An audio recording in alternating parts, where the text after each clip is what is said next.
Et comment tu penses que ça se passerait si c'était les hommes qui avaient leurs règles? Bah, je pèlerais tout le temps.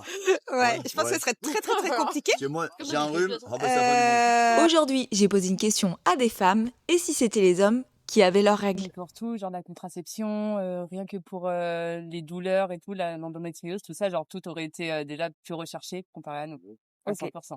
Ça serait pire. Je pense que ils mourraient sur place, quoi. Ouais. Ouais, je pense qu'ils supportent moins la douleur que nous. Ça serait pris en charge, ils auraient plus de droits sur ça, je Ok. pense. Je pense qu'ils se plaigneraient tout le temps. Ça serait déjà plus, enfin genre il y aurait plus de trucs gratuits ou enfin ce serait plus simple pour eux quoi, je pense que pour nous. Qu'est-ce que si dès le début les hommes auraient eu leurs règles, peut-être qu'il y aurait eu plus de choses plus facilement mis en place étant donné que les femmes ont eu des difficultés à pouvoir avoir des droits. On parlerait un petit peu plus, je pense. Ouais. Je pense qu'on en parlerait un petit peu plus. Ouais.